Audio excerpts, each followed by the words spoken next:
الحمد لله رب العالمين والصلاة والسلام على رسول الله. أما بعد فأعوذ بالله من الشيطان الرجيم. إن الله يأمركم أن تؤدوا الأمانات إلى أهلها وإذا حكمتم بين الناس أن تحكموا بالعدل. الآية.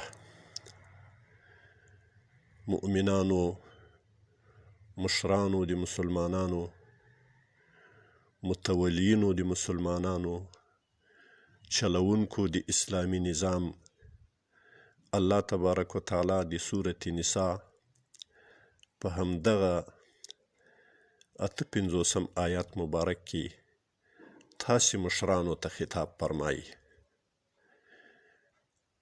چې ان الله بشک الله جل جلاله یأمرکم امر کوي تاسې ته، تاسې ولاتو د مؤمنانو ته، تاسې مشرانو د مسلمانانو ته امر کوي ان تؤدوا الامانات، د دې خبرې چې ادا کوي وسپاري حواله کوي امانتونه، هر قسم امانت له امانتونو، الى اهلها، اهل خپلته، مستحق خپلته، او څښتن دی ساتلو دی حفاظت کولو دی امانت ته. واذا حکمتم بین الناس، او کله چې تاسې فیصله او حکم کوئ په مابین د انسانانو کې، ان تحکمو بالعدل، امر کوي الله تبارک و تعالی تاسې مشرانو ته په دې چې فیصله کوئ په عدل او په انصاف سره، د الله د حکم مطابق، د رسول الله د ارشاد مطابق، د الله د راغلي سپیڅلي شریعت مطابق فیصله کوئ او حکم کوئ. په دې آیات مبارک کې الله تبارک و تعالی د تاکید او د تائید د سپارلو د امر د امانت و خپلو مستحقینو او وړو کسانو ته الله پاک په ډیرو طریقو سره تاکید فرمایلی ده. لومړی انی تحقیقیه په سر د آیات مبارک راغلی ده، ان الله. دوهم تصریح په ذکر د اسم جلاله د الله تبارک و تعالی د عظمت د شان د دغه حکم د پاره سوی ده. انه نو ویل سو، ان الله ویل سو. یأمرکم صیغه مصرحه ذکر سوی ده، د دې دپاره چې دا یو مأمور به امر ده، الله امر درته پې باندې کوي، دغه د امر صیغه یې په صراحت سره ذکر کړه. کوم تاسې ولاتو د مؤمنانو ته، مشرانو د مسلمانانو ته، تاسې ته الله امر کوي د څه خبرې؟ ان تؤدوا الامانات، چې تاسې وسپارئ امانتونه، هر قسم امانتونه، و اهل خپلته، مستحق و لایق خپلته. نو ادا د امانت وکئ، مستحقینو ته ادا کوي. امانات جمع ده او الف لام په باندې داخل ده، جمعیت لمنځه وړي او جنس امانت پاته کیږي. نو مفسرین کرام فرمایي چې له دې امانت څخه صراحت د آیات مبارک خو په اماناتو د وظایفو او د خدمتګزاریو د حکمیتو د قضاوت د مسلمانانو ده. خو په دې کې ټول امانتونه، که هغه عبادات دي، که هغه د شریعت نور حکمونه دي، که هغه فزیکي امانتونه دي چې له چا سره کوم مال، پیسه، دولت امانت شی ښودل سوی، دا ټول په بر کې نیسي. نو الله تبارک و تعالی فرمایي چې تاسې د امانتونو خپل اهل ته حواله کړئ. د دې آیات مبارک په تشریح او په تفسیر کې د رسول الله صلی الله علیه وسلم یو واضح او جامع او صریح تفسیر را نقل سوی ده. رسول الله صلی الله علیه وسلم څخه یو اعرابي پوښتنه کوي، وایي یا رسول الله قیامت کله راځي؟ نو رسول الله صلی الله علیه وسلم چې بیا خپله خبره مکمله کوي په هغه مجلس کې چې چېرته ناسته، وروسته له هغه د صحابي د دغه پوښتونکي تلاش کوي چې پوښتونکی د قیامت د ساعت پوښتونکی څوک و، هغه غږ کوي چې زه یم دلته حاضر یم. نو رسول الله صلی الله علیه وسلم ورته ارشاد فرمایي اذا ضیعت الامانة فانتظر الساعه، چې کله ضایع کړی سي امانت نو د قیامت انتظار کوه. هغه مبارک ورته فرمایي هغه اعرابي چې وما اذاعتها یا رسول الله، یا رسول الله دا اذاعه یې څه شی ده؟ ضایع کېدل د امانت څه دي؟ په دې حدیث مبارک کې په خصوصیت په تصریح سره رسول الله صلی الله علیه وسلم فرمایي چې اذا وسد الامر یا اذا اسند الامر الى غیر اهله فانتظر الساعه، چې کله وسپارل سي امر د فیصلو د مسلمانانو، واک و اختیار د مسلمانانو، مأموریت و وظائف د مسلمانانو د سرشتې وظائف وسپارل سي الى غیر اهله، غیر د اهل خپل ته، نافو انسان ته، احمق انسان ته، په دین کې مجامل انسان ته، په دین کې متهاون انسان ته، سست انسان ته، په دین کې لاپروا او بې پروا انسان ته وسپارل سو، نو فانتظر الساعه، نو انتظار د ساعتو د قیامت کوي. یعنی لکه څرنګه چې قیامت یو عظیم شدت ده، یو عظیم هول ده، د دې حدیث مبارکه څخه دوه څه معلومیږي.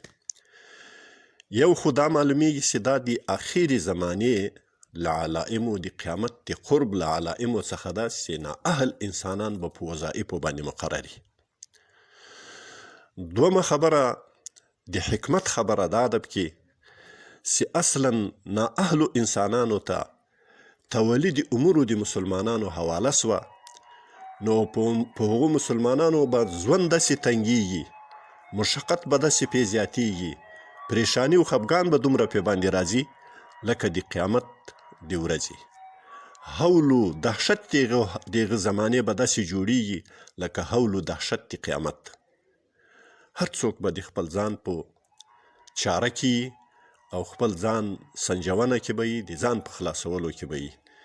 انساني عطوفت به ختم سي، انساني ترحم به ختم سي، په مسلمانانو کې به خوشحالي ختم سي، په مسلمانانو کې به اطمینان ختم سي، سکون به کې ختم سي، او په خپل مال باندې خوشحالي، په خپل اولاد باندې خوشحالي، دا به ترې ختم سي.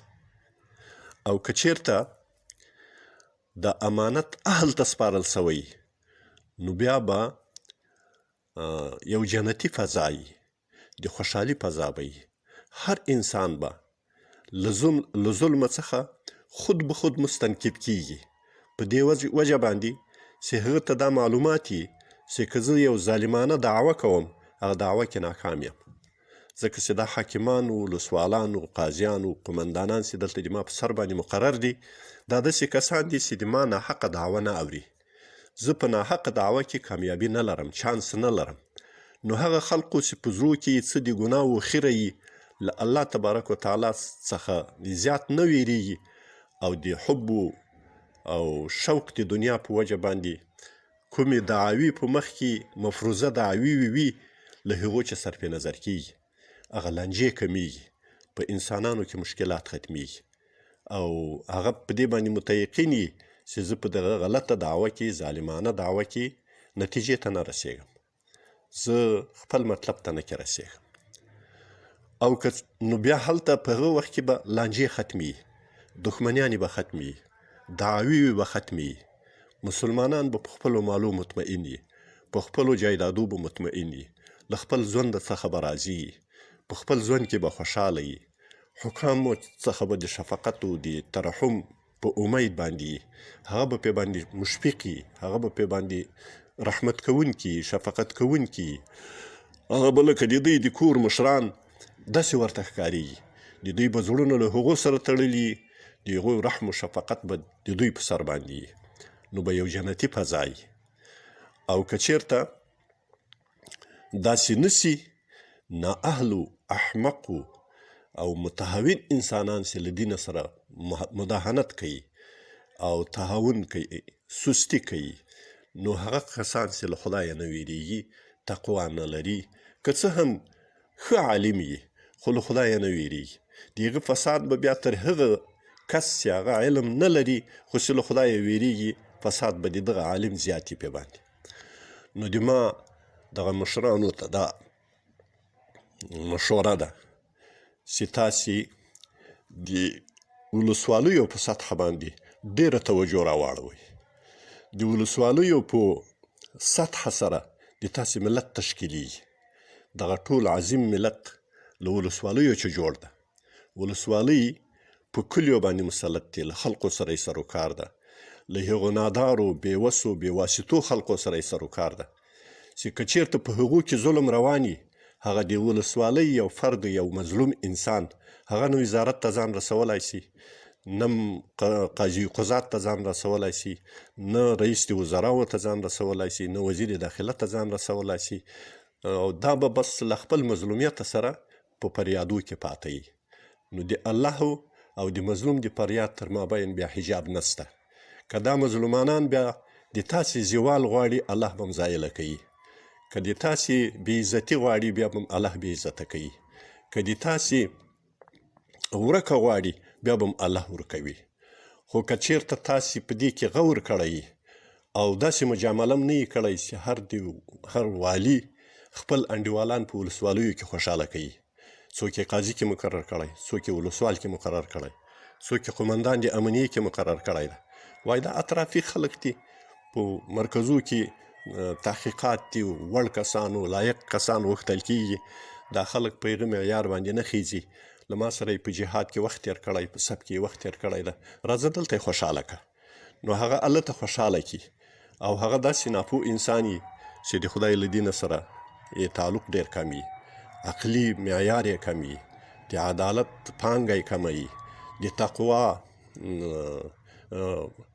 په انداز باندې نه یې برابر، تقوا نه لري، له خدایه نه ویریږي، عقل یې کم وي، تدبیر نه لري، د خلکو سنجول نسي کولی، د خلکو خوشحاله کول نسي کولی، حکمت نسته ورسره. نو هغه انسانان به بیا تاسې څخه ملت ته متنفر کوي. دا ملت به له تاسې څخه په فریاد رسیږي، او چې ملت فریاد پورته سو، د مظلوم فریاد پورته سو، د الله قهر و غصه به په تاسې باندې حواله کیږي. نو تاسې ډېره توجه د دې وکئ چې په ولسوالیو کې او په اطرافو کې هغه مرکزونه خو د تاسې تر اشراف لاندې دي، ولایت د تاسې تر اشراف لاندې دي، ښاري مناطق د تاسې تر اشراف لاندې دي. هلته د الله پاک تاسې ته توفیق درکړي چې تاسې هلته هم وړ کسان و لایق کسان پې باندې مسلط کوي، پې باندې وګمارئ. خو خصوصا په دیهاتو په اطرافو کې چې هغه خلک بې سواده خلک دي او هغه مرکز ته هیڅ لار نه لري، وزیره پورې هیڅ واسطه نه لري، او د هغو فریاد هیڅوک بل څوک اروي نه. هغه له خپل والي و قاضي، ولسوال و قاضي او قمندان سره مخامخ ده. که چېرته په هغو کې اهلیت موجود و، ده ته به یوه جنتي زندګي په برخه وي. او که چېرته په هغو کې حماقت و بېدیني او مداهنت موجود و، ظلم موجود و، رشوتخوري موجوده وه، بیا به په دوی باندې د خپل کور جهنم وي. بیا به دوی به د قیامت په حولو په فضا کې اوسیږي. بیا به ډېر تکلیف وي دوی ته، او بیا به د دوی فریاد خدای تعالی ته رسیږي. بی‌ترس از آه مظلومان که هنگامی دعا کردند، خدا از بحر اجابت به استقبال می آید. نو الله تبارک و تعالی بیا د دوی سوالونه قبلوي، د دوی فریاد قبلوي. بیا به د هغو گرفت الله په تاسې متولیانو او مسؤلینو باندې. نو د ما عرض دا ده چې په هره ولسوالي کې 3 کسان لا اقل تاسې وړ کسان، مستحق کسان و لایق کسان مقرروئ. قاضي د ولسوالۍ، ولسوال د ولسوالۍ، قمندان د امنیې د ولسوالۍ، نور د لاندې پرسونل چې په دوی کې دي، هغه د والي خپل انډیوالان کې خوشحاله کړي. کوشش خو وسي چې په هغو کې هم اهل وړو لایق کسان مقرر شي. خو که بیا هم نه کېږي، انډیوالانو ملګري تېر پاته کېږي، خفه کېږي، هغه دې هلته مقرر کړي، هلته دې وګماري. خو دغه درې عهدې دي هغه لایقو خلقو ته ورکړي. هغه دې داسې کسانو ته ورکړي چې هغه رشوت نه خوري، هغه ظالم نه وي، هغه احمق نه وي، هغه له خدایه ویریږي، له الله پاکه ویریږي او د آخرت فکر ورسره وي، د مخلوق باندې د شفقت فکر ورسره وي. دا درې کسان کې په خپلو هغه کې استخباراتي ادارو کې وظیفه او وظایف ورکوي چې په دغو دریو کسانو باندې خاص اشراف ولري او په دغو باندې خاصه نګراني ولري. که دا درې کسان په هره ولسوالي کې اصلاح وي او عادل کسان وي، نیکان کسان وي، د مجازاتو د مکافات قانون جاري وي پکې، نو بیا به په هغه وخت کې ټول ملت له حکومته سره وي، ټول ملت به له امارته سره وي، ټول ملت به بیا له خپل نظام سره وي، په سر و په مال باندې به د هغه دفاع ته تیار وي او ژوندونه به یې د یوه جنتي زندګي په برخه کېږي، ژوندونه به یې ارام و اسوده وي. نو زما مطلب دا ده ورونو چې په دې کې تاسې خپل اپراتیفي او استخباراتي شبکات فعال کړئ. کوم رشوتخور چې پیدا کېږي د ټول هېواد په سطحه باندې په 3 4 5 ولسوالیو کې تاسې ځینې رشوتخواره داسې مختورن کوي، داسې رسوا کوي، داسې میډیایي کوي لکه څرنګه کوم یو د چپلکو غل مو سینولی یا د بوټو غل مو سینولی یا د یوې کراچۍ غل مو نیولی او بیا په بازار کې په موټر کې سپور کړی، مخ مو ورتور کړی، په خولو کې هم شپلکې ورکړي، یا د دغه قاضي مبارک هم که چېرته دی ظلم کوي په قضا د قضا کې، دا هم دغسې کوي، دا ولسوال هم دغسې کوي، دغه قومندان د امنیه هم دغسې سزا ورکوي. بیا په 3 4 ولسوالیو کې که دغه اجراعات وسو، بیا به د دې ټول ملت د دې ټول هېواد ولسوالان اصلاحي، قاضیان به یې اصلاحي، قومندانان د امنیې به یې اصلاحي، او دا 3 کسان چې په ولسوالي کې اصلاح سو نو ټوله ولسوالي پرسونل اصلاح سو. بیا به د ټولې ولسوالي رعایت او ولس دا په یوه جنتي زندګي کې په یوه خوشحاله زندګي کې به وي، د عدل په فضا کې به وي. بیا به ټول ملت له خپل حکومت سره، له خپل نظام سره جوړي. أقول قولي هذا، أستغفر الله لي ولكم ولجميع المؤمنين والمؤمنات.